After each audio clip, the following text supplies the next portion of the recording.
Bismillahirrahmanirrahim. Alhamdulillah. Bismillahirrahmanirrahim. Alhamdulillahi rabbil alamin. Wassalatu wassalamu ala al-mab'usi rahmatan lil alamin. Nabiyyina Muhammad ibn Abdullah wa ala alihi wa sahbihi wa man wala. Amma ba'd. Muslimin dan muslimat, para penonton, para jemaah sekalian, Assalamualaikum warahmatullahi wabarakatuh. Alhamdulillah, kita syukur kepada Allah Azza wa Jalla di atas segala kurniaan nikmat yang dianugerahkan kepada kita yang tidak terhingga banyaknya. Walaupun di dalam sedikit ujian, tetapi ujian itu untuk memantapkan keimanan kita kepada Allah. Alhamdulillah, kita akan sambung perbincangan kita di dalam tafsir surah An-Naba. Surah An-Naba iaitulah permulaan juzuk yang ke-30. Permulaan juzuk yang ke-30.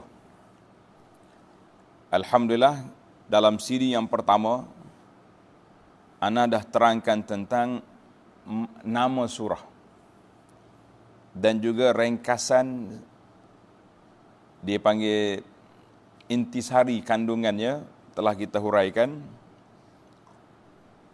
InsyaAllah kita akan sambung perbincangan pada kali ini bermula di ayat 6, ayat yang ke-6.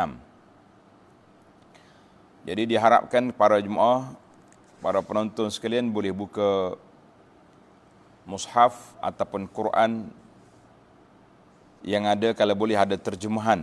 Quran tu ada terjemahan, ana akan baca terjemahan dari tafsir Pimpinan Ar-Rahman. Tafsir Pimpinan Ar-Rahman yang dikeluar oleh Kerajaan Malaysia. Bacaan kita bermula dari ayat 6. أعوذ بالله السميع العليم من الشيطان الرجيم ألم نجعل الأرض مهادا والجبال أوتادا وخلقناكم أزواجا وجعلنا نومكم سباتا وجعلنا الليل لباسا وجعلنا النهار معاشا وبنينا فوقكم سبعا شدادا وجعلنا سراجا وهاجا وأنزلنا من المعصرات ماء ثجاجا لنخرج به حبا ونباتا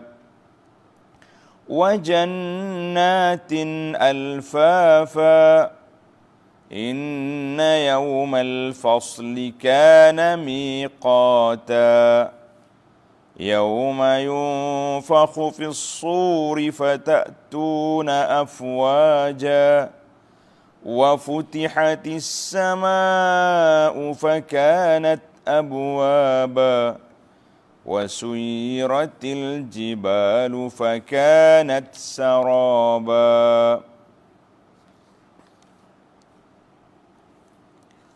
Balik semula kita kepada ayat yang ke-6. Alam naj'alil arda mihada. Mengapa kamu ragu-ragu? Sambungan kepada perbincangan kita yang lepas, iaitulah orang-orang kafir duk tertanya-tanya tentang amma yatasaalun anin naba'il azim. Kita dah bincang tentang naba'il azim tu, hari kiamat, tentang Nabi sallallahu alaihi wasallam dan juga tentang Quran itu sendiri. Allazi hum fihi mukhtalifun, yang mereka berselisih mengenainya. Orang tu kata gini, berselisih pandangan pula puak-puak kafir nak buat tuduhan kepada Nabi sallallahu alaihi wasallam, macam-macam dia punya kerana macam-macam dia punya perangai, nak kata tu pun kena mesyuarat dulu. Apa benda yang sesuai untuk dilemparkan tuduhan, kan? Macam-macam lah. Macam zaman kita gini pun tak habis-habis juga ni. Puak-puak blogger, puak-puak penulis-penulis upahan ni. Kemudian Allah Ta'ala beri amaran kepada mereka, kalla saya'lamun. Kamu jangan bersikap demikian, sesungguhnya kamu akan mengetahui dengan yakin kebenaran hari kiamat itu akan ada. Kamu akan jumpa nanti. Pada waktu itu terserlahlah kebenarannya Al-Quran dan benarnya apa yang diajar oleh Nabi sallallahu alaihi wasallam. Kemudian Nabi Allah Taala ulang sekali lagi, kalla saya'lamun, summa kalla saya'lamun. Sekali lagi, jangan perangai macam ni, kamu akan mengetahui kelak apa yang akan menimpa kamu. Maka para jemaah sekalian, apakah rahsia Allah Ta'ala ulang? Kalla saya'lamun, summa kalla saya'lamun. 2 kali ulang. Kenapa? Kata di ulama tadabbur Quran, dia kata, huwa an yahmilahum 'ala an-nazar ila al-mawdu' bijiddin. Supaya mereka buka semula mata dia. Buka balik telinga dia. Berfikirlah dengan benar-benar berfikir. Kan, unzuru, kan beberapa ayat Allah Ta'ala sebut unzuru, tafakkaru, tadabbaru, ta'ammalu. Jadi semua tujuannya nak suruh mereka berfikir, buka mata, buka telinga, tengok apa yang ada di hadapan mereka itu. Jangan duduk ikut dengan orang kata, jangan ikut bos kata apa, bos kata Nabi sesak, kita kata tidak. Tak mungkin. Jadi ini dipanggil uslub. Apabila Allah Ta'ala ulang balik ayat, maknanya di sana terdapat suatu poin besar yang nak diberitahu, yang nak dimaklumkan kepada hamba-hamba dia supaya berfikir. Jadi kita yang orang-orang yang beriman, yang yakin dengan adanya hari kiamat, yang kita percaya, beriman kepada Allah, percaya kepada apa yang dibawa oleh Nabi sallallahu alaihi wasallam dan kita mengasihinya. Tapi kita juga kadang-kadang tidak berfikir. Sekadar baca Quran tanpa mengetahui makna. Baca Quran tidak mentadabbur erti kandungannya. Maka ayat Quran ini mengajar kepada kita supaya ada kalanya di dalam khitab, di dalam ucapan kita, dalam pendidikan kita ni, kadang-kadang kena ada juga sekali-kala uslub at-takhwif. Allah kata, kalla, kamu akan tahu. Jangan ada sombong. Jangan kerah kepala. Kamu akan mengetahuinya. Maknanya dia panggil uslub at-takhwif, uslub tahdid, memberi amaran, beri peringatan, amaran keras, kena ada. Maka menjadi satu kesilapan bagi kita para pendakwah, para murabbun ataupun murabbi. Kadang-kadang kita lebih banyak guna uslub amaran saja, tapi tidak ada uslub rahmah, kasih sayang, menanam perasaan cinta kepada agama di dalam diri anak-anak ataupun orang-orang yang kita dakwah. Contohlah kita kata, bila kita tengok orang tak salat, kita pun cekak pinggang. Bahasa manusia tak kerti bahasa. Mu ingat mu nak hidup atas dunia ni betul kat langit, kamu akan mampu tak lama. Tengok bahasa tu bahasa. Iyalah, betul ayat dia tu. Orang semua akan mati, tapi menggunakan uslub. Ada kalanya perlu kita kasar, dan ada banyak waktunya perlu kita berlembut, kan? Berlembut. Supaya orang lebih terima nasihat yang kita nak bawa itu, insya-Allah. Baik. Kita teruskan lagi dengan hujah-hujah yang disebut dengan nama hujah nazariyah, hujah dari sudut praktikalnya. Hujah yang disebut dengan nama dalilul aqli. Dalil aqli tentang adanya pencipta al-khaliq al-mubdi' subhanahu wa ta'ala. Ayat Quran itu dalil makru'ah yang kita baca. Dan keimanan itu keyakinan lah. Tapi Allah Ta'ala bawa kepada kita di sini supaya puak kafir ini mikir, dia bawa mari beberapa tanda-tanda kekuasaan Allah Azza wa Jalla yang tak mungkin dunia ini berlalu begitu saja, tak mungkin dunia ini berjalan tanpa Tuhan, tanpa Tuhan. Baik, kita masuk pada ayat yang ke-6. Alam naj'alil arda mihada. Puak-puak kafir. Mana ayat ni masih lagi ditumpukan kepada orang zaman tu. Zaman kafir itulah. Zaman kita ini pun tak mana-mana orang yang ragu. Mengapa kamu ragu-ragukan kekuasaan kami, menghidupkan semula orang yang telah mati? Kenapa? Sebab apa kamu ragu? Bukankah kami telah menjadikan bumi terbentang luas sebagai hamparan? Tengok. Bumi, Allah kata hamparan. Wal jibala autada. Dan gunung ganang sebagai pancang pasoknya. Bumi hamparan, gunung sebagai pasoknya. Wa khalaqnakum azwaja, dan kami telah menciptakan kamu berpasang-pasang. Jadi dalam ayat ini Allah Ta'ala mula dengan ayat 6 ini, dia panggil as-siyaqu istifham, dengan cara uslub tanya. Alam, bukankah aku telah jadikan? Tengok, dia guna bahasa tanya. Sebab apa? Sebab nak suruh akal tu berfikir. Kita ni kalau kita cerita saja, mungkin orang tak buka telinga sangat. Tapi kalau kita kata, bukan ada. Jadi orang mula nak tangkap. Nak dengar, nak buka, ambil perhatian, kata orang. Maklumat yang sudah ada ni, sedia, kamu nampak semua. Kan? Tapi kenapa kamu buat tak reti? Kenapa kamu buat tak berfikir? Pakai tengok matahari seolah-olah gak. Ada begitu ya bumi ni, tak ada tuan. Kita kata tak mungkin. Rumah bangsa kecil pun ada tuan yang buat, kan? Takkanlah satu dunia yang begini besar, yang kita akan lihat betapa besarnya makhluk Allah Azza wa Jalla ini, tiba-tiba kita boleh kata, tak ada apa. Jadi sendiri je. Ini di antara benda yang tak mungkin. Allah kata sini, alam naj'al, bukankah kami jadikan? Dan Allah tak kata alam nakhluk, bukankah kami yang menciptakan? Sebab apa? Sebabnya, kata di ulama tarbut, abara bil ja'al. Allah Ta'ala guna perkataan ja'ala, makna jadikan. Dia tak kata menciptakan, khalaqa. Sebab Allah Ta'ala menciptakan bumi, asalnya lam takun mihadan, bukanlah satu tempat yang boleh duduk selalu. Itu asal.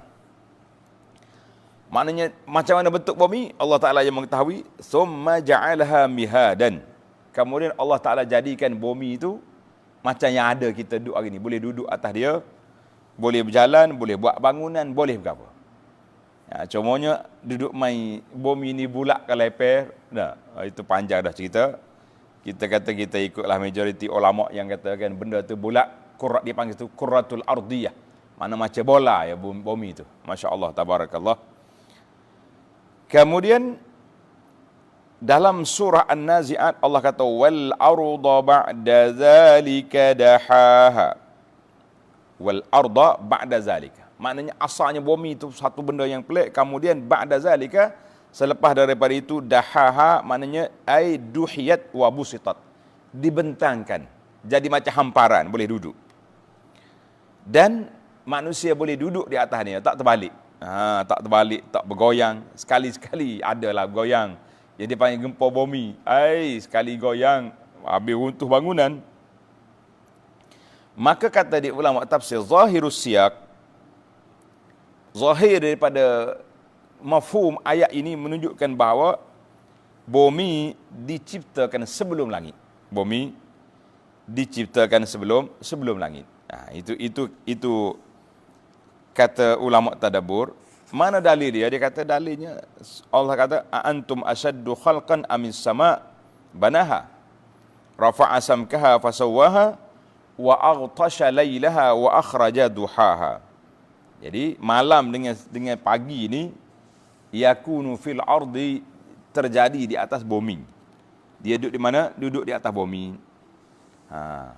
Itu ayat itu menjadi isyarat bahawa Allah Ta'ala ciptakan bumi kana sabiqan, dulu daripada langit. Wallahu alam. Maka Allah kata, alam naj'alil arda mihada, bukankah kami telah menjadikan bumi terbentang luas, mihad sebagai hamparan. Sebagai hamparan itu ai kanat ghaira mumahhadah, asalnya tak boleh nak duduk, tak sesuai diduduki. Summa ba'da zikri khalqis sama, setelah Allah Ta'ala ciptakan langit, dia ulang balik ayat kepada bumi. Dan Allah kata, kami jadikan bumi itu mihada, sebagai hamparan yang boleh kita duduk. Masya Allah, tabarakallah. Dan ayat ini juga sekaligus menjadi isyarat kepada isyarun bil ba'thi. Maknanya syiar, ada satu isyar, orang panggil satu isyarat akan berlakunya kebangkitan semula. Sebab apa? Bumi yang dijadikan hamparan ini, mereka duduk di situ. Kemudian dalam bumi juga mereka akan masuk nanti. Kita akan dikebumikan dalam bumi. Summa yub'asuna minha, kemudian kamu akan dikeluarkan, dibangkitkan daripada bumi. Karena itulah Allah Ta'ala sebut bumi itu mustauda'. Mustauda' mana store. Mustauda' mana gedung ataupun store, tempat simpanan jasad manusia, tulang-tulang mereka. Kemudian apabila sampai tempohnya dibuka balik, store itu dibuka dan orang ini keluar balik. Maka ada seorang ulama ahlul qulub, makna orang yang banyak bincang tentang hati ni. Satu pagi dia duduk termenung. Duduk termenung dekat dengan tong sampah. Kebelah tong sampah pun tak jauh dengan kubur. Orang tanya, Syekh, kenapa termenung? Syekh kata apa? Aku duk fikir tentang dunia ni. Yang kamu duk kejar dia, kamu duk cari dia, kamu duk berambak cari dia. Sampai tak sempat nak ibadat, tak sempat nak rempuh semua syariat Allah Ta'ala, yang halal, yang haram. Gomor belaka. Aku duk tengok dua yang gedung dunia ni. Harta-harta yang kamu cari, kamu letak di sini. Dia tunjuk ke tong sampah. Betul lah, kita beli makanan mahal-mahal tak? Kadang-kadang dia punya jenis makanan tu sampai beratus kilo ke, mahal dia punya. Tapi akhirnya gimana? Tong sampah. Itu. Dan satu lagi, manusia yang duk pergi mari atas dunia ni, di mana gedung mereka, dia tunjuk ke kubur. Itu je lah tempat yang kamu akan disimpan. Jadi kubur ni tempat simpanan manusia. Tong sampah menjadi tempat simpanan harta orang. Itu dia panggil, bahas ayat orang panggil motivasi. Maka isyarat ini menunjukkan sebagai suatu persediaan akal manusia supaya berfikir. Akal kita supaya berfikir bahawa Allah Subhanahu Wa Taala ciptakan bumi ini, kamu duduk sekejap atas dia, kemudian kamu akan duduk dalam dia mungkin lebih lama daripada di luar. Kemudian kamu akan dikeluarkan balik. Minha khalaqnakum, daripada tanahlah kami jadikan kamu. Wa fiha nu'idukum, dan kepada tanah kami akan kembali kamu.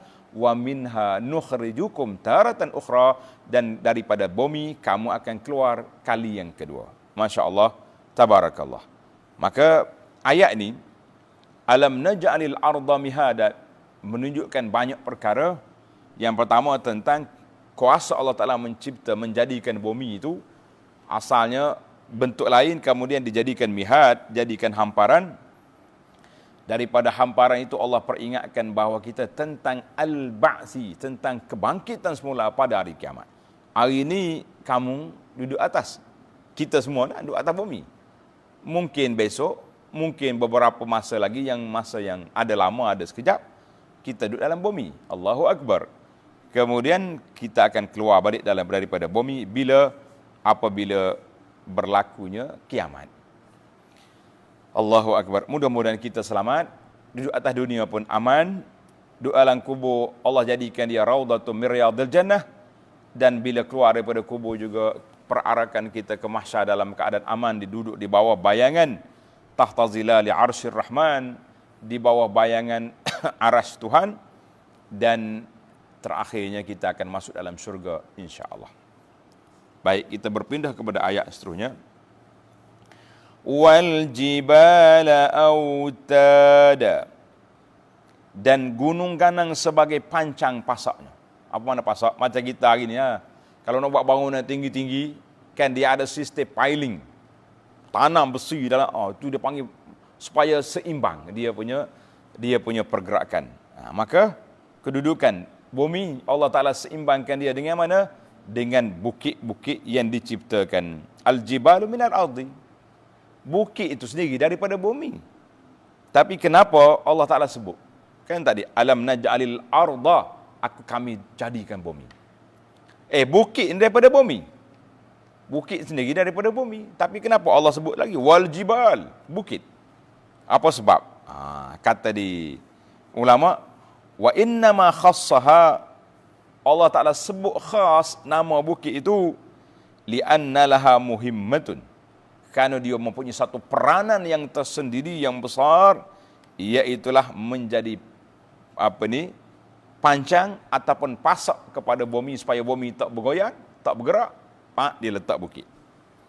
Cuma hari ni kita bimbang para jemaah sekalian, bukit-bukit ni kadang-kadang telah telah dibelah, diruntuhkan, macam-macam disodok. Jadi nanti tak seimbang pula dah. Tapi itu peringkat awalnya begitulah. Wa hadhihi al-ayah al-wahidah, masya-Allah. Ayat ni satu-satunya ayat yang Allah Ta'ala sifatkan al-jibal bil autad.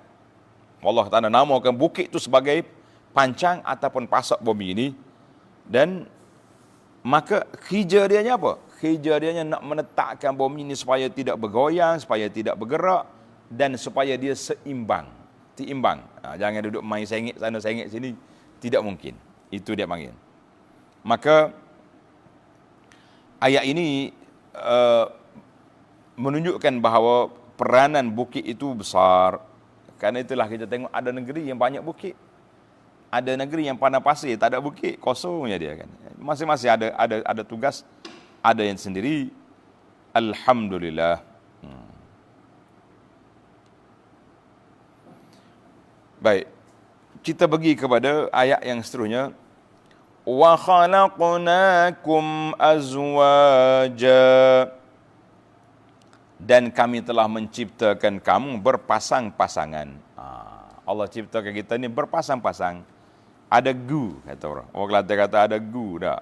Ada gu, pasang-pasang ada kata. Tengok.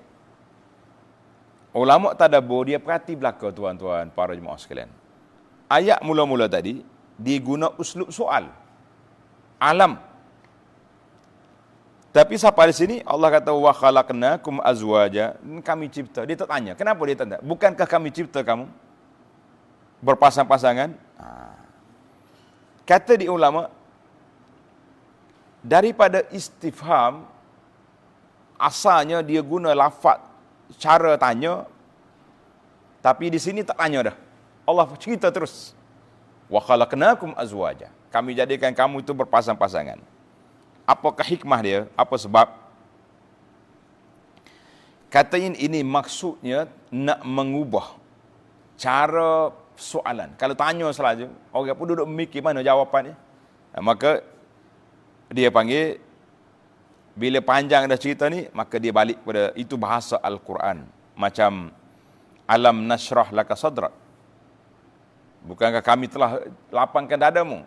Allah tak kata wa alam nada' anka wizra, dia kata wa wada'na anka wizra. Kami dah lepaskan daripada bebanan yang berat. Maka ini dipanggil isyarat kepada jawab soal. Seolah-olah makna dianya kami dah jadikan bumi itu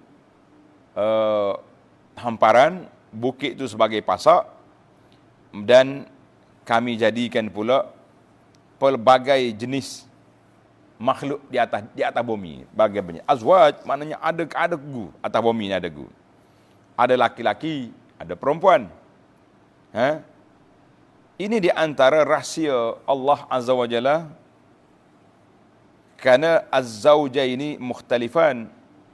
Bila kata ada pasangan, maka dia mesti berbeza. Pasangan berbeza. Laki-laki bukan perempuan. Kan?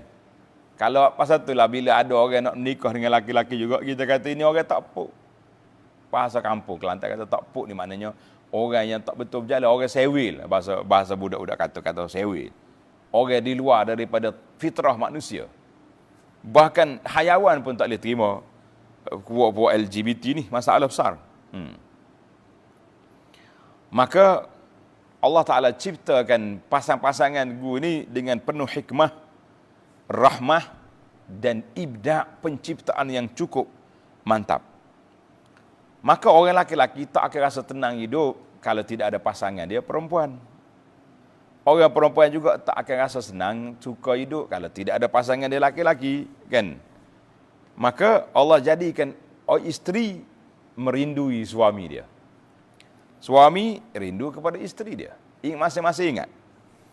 Dalam surah Ar-Rum ayat 21, Allah cerita kepada kita,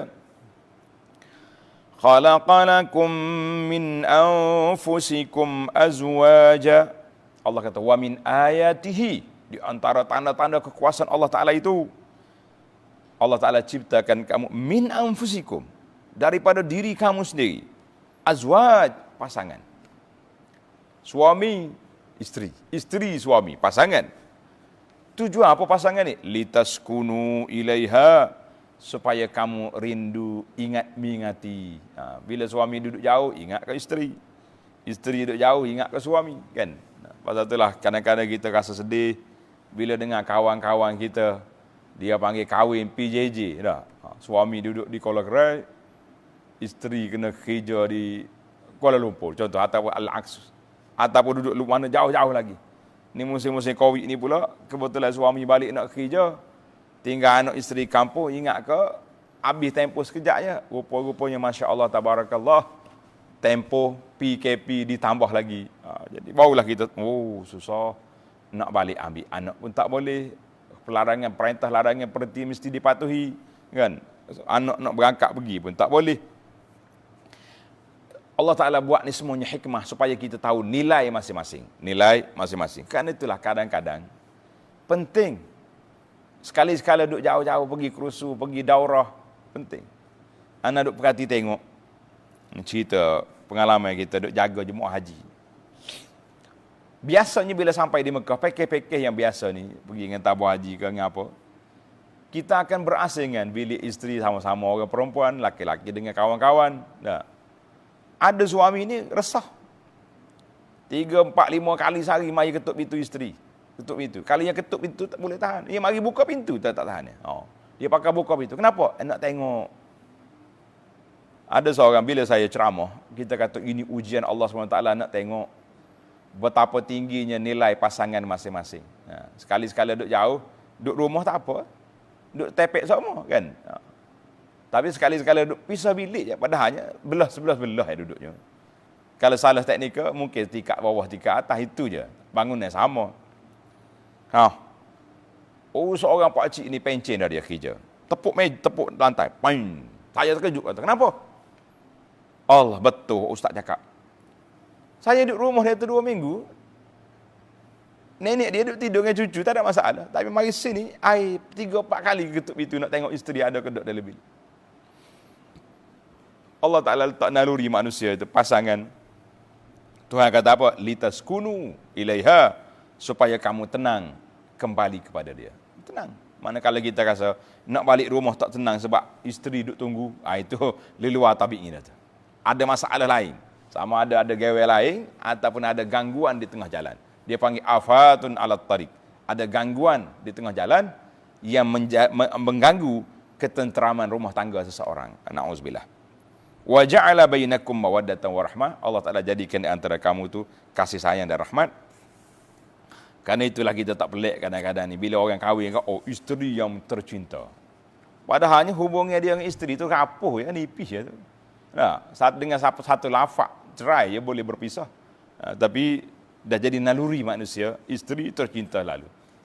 Mak ayah ni jadi tak tercinta. Cinta juga cara dia. Masing-masing ada cara. Tak sama. Cinta pada ibu bapa, cara ni. Cinta kepada isteri dan anak-anak, dia punya cara dia sendiri. Baik. Maknanya azwa di sini bukannya isteri, suami, isteri saja. Semua yashmal ajnasan kathir. Semua sekali jenis-jenis manusia yang banyak daripada makhluk. Allah Ta'ala sebut dalam ayat, wa min kulli syai'in khalaqna zawjaini. Semua benda tu kami jadikan ada pasangan dia, ada gu dia. Sama ada dalam rupa, dalam warnanya, di dalam bilangannya, dalam keadaannya, kan? Maka terdapat di sana orang kaya, ada orang miskin. Ada orang yang syukur, kan? Ada orang yang sabar. Ada orang reda, macam-macam. Ada orang sihat, ada orang sakit. Ada yang kuat, ada yang dhaif. Ada pemimpin, ada rakyat. Ada orang alim, ada orang jahil. Ada orang cerdik, ada yang bodoh. Ada orang yang tenang, ada orang yang resah. Nah, jadi kita kata, begitulah lawan. Ada langit, ada bumi. Ada malam, ada siang. Wahazat tanwi', kepelbagaian ini mujibun lisyukri, yang menjadi sebab untuk kita bersyukur kepada Allah Azza wa Jalla di atas kurniaan yang telah diberikan kepada kita. Maka bila nak jadi sabar, Allah Ta'ala beri ujian. Allah Ta'ala bagi ujian, sakit ke? Maka kesabaran itulah yang membezakan di antara seseorang. Kesabaran itu membezakan di antara seseorang.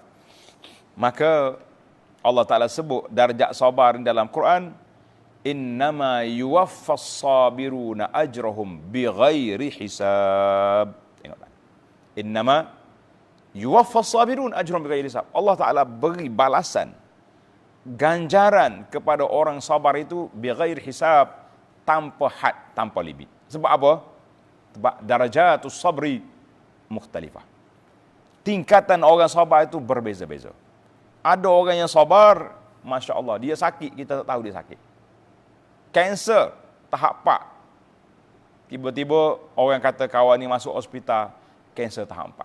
Tak tahu. Kawan-kawan pun tak tahu. Tengok dia senyum, ya Masya Allah.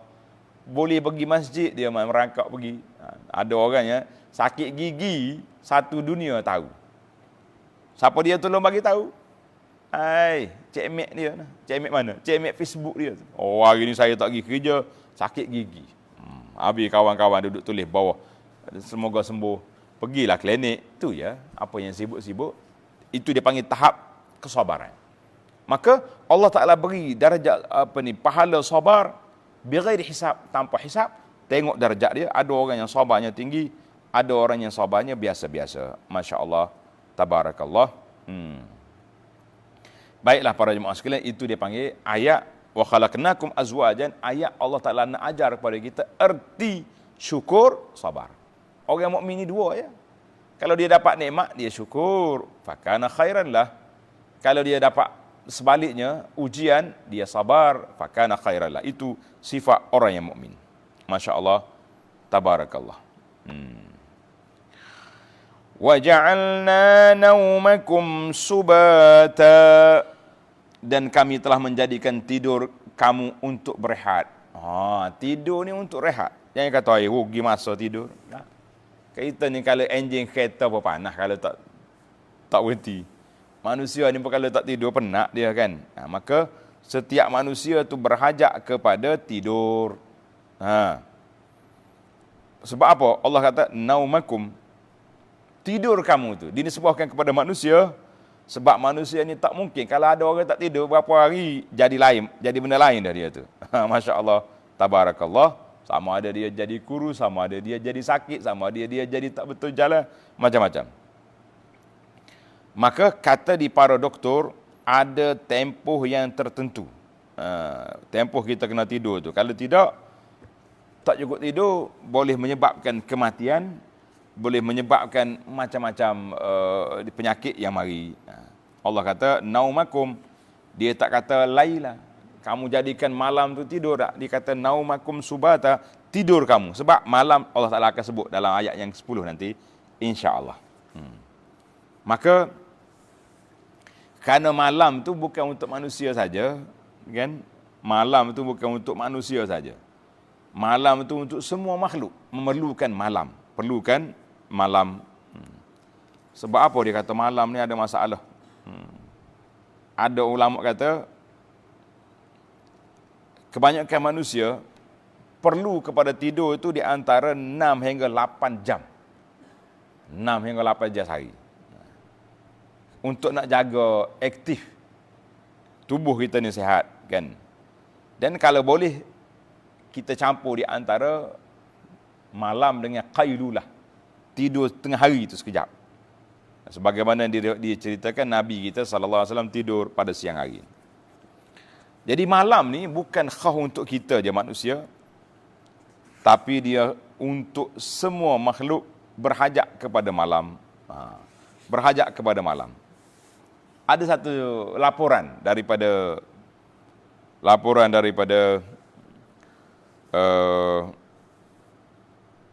pengkaji ni dipanggil alam sekitar. Ada sebuah syarikat di Jepun, dia letak signboard ni, papan iklan yang besar yang nyala 24 jam tu. Macam kita kan tepi-tepi lebuh raya tu besar nyala tu. Dia letak di tengah-tengah kebun kepunyaan orang. Letak situ. Maka tuan kebun tu tengok hasil kebun dia ada kesan yang tak baik. Tak baik. Maka dibuat kajian. Kajian rupanya pokok dia tak segar sebab tak ada malam. Cerah, papan iklan tu dah cerah situ. Ia menyebabkan tanaman di situ terbantuk sebab apa? Dia kata tak cukup rehat. Satu kajian yang telah dibuat apabila tuan kebun ni angkat kes ni ke mahkamah, dan kajian telah dibuat menunjukkan bahawa bukannya manusia yang nak kepada malam rehat, kebun pokok-pokok pun nak juga. Kita hari ni hidup pasal lampu dalam pokok kan. Allahul musta'an. Allahu akbar. Maka Allah kata apa? Subat, Allah jadikan malam itu subat ay al-qat'u. Maknanya yang memotongkan. Penat tengah hari, mari tidur, sedar balik, kita pun rehat semula. Masya Allah, tabarakallah. Jadi kita kena buatlah. Subat, al-nauma subata. Maka para ulama mengatakan tidur itu al-wafatus sughra, mati kecil. Mati kecil sebab apa? Sebab kalau kita tidur tak tahu apa. Siapa dia tahu waktu dia tidur tu, dia tahu apa yang berlaku, kan? Apa yang berlaku. Tak tahu. Kalau mimpi begitulah, sedar-sedar hilang. Maka para ulama telah mengatakan tidur malam lebih afdal daripada tidur siang. Ingat baiklah. Naumu sa'ah. Tidur 1 jam pada waktu malam lebih baik daripada kita tidur 2-3 jam pada waktu siang. Sebab Allah Ta'ala sebut dah.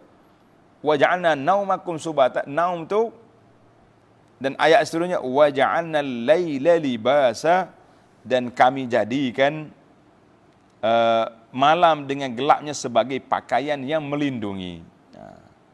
Wa ja'alna al-nahara ma'asha, dan kami telah menjadikan siang dengan cahaya terangnya masa untuk mencari rezeki. Masya Allah, tabarakallah.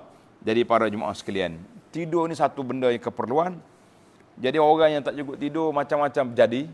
Ni ada ni penyakit apa istilah dia panggil? Penyakit tak boleh tidur ni. Sampai paksa kena pergi ambil ubat di hospital. Paksa kena baca ruqyah dan sebagainya, semata-mata kerana tak boleh tidur. Ada sahabat saya ni dulu sihat molek dia.